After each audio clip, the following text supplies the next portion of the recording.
Hello everyone, আজকে আমি নিয়ে চলে এসেছি বিভিন্ন রকম অ্যাক্সেসরিজ যেগুলো অ্যাকুইরিয়ামে ইউজ করা হয়, যেগুলো জল পরিষ্কার করার জন্যে এবং আপনার মাছের হেলথের জন্যে একদম দরকার ও প্রয়োজন। তো আমরা এখন কনফিউজড যে আমরা স্পঞ্জ ফিল্টার ইউজ করব নাকি পাওয়ার ফিল্টার ইউজ করব নাকি এখন টপ ফিল্টার ইউজ করব। তো স্পঞ্জ ফিল্টার আবার বিভিন্ন রকম সাইজ আছে, এই একটা সাইজ, এই একটা সাইজ, এতগুলো সাইজ রয়েছে।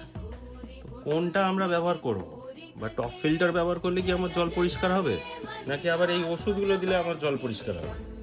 অনেক ধারণা রয়েছে মানুষের যে ওষুধ ইউজ করলেই শুধু জল নাকি পরিষ্কার হয়। তো বিভিন্ন রকমের অ্যাক্সেসরিজ আছে যেগুলো দিয়ে জল পরিষ্কার করা যাবে, যাতে আপনার মাছের হেলথ, গ্রোথ, কালার সব কিছু এনহ্যান্স করবে। তা আপনারা এবার এই ভিডিওটা দেখতে থাকুন, এর মধ্যে আমি পরিষ্কারভাবে আপনাকে প্রতিটা জিনিস একদম ডিটেলসে বোঝাবো।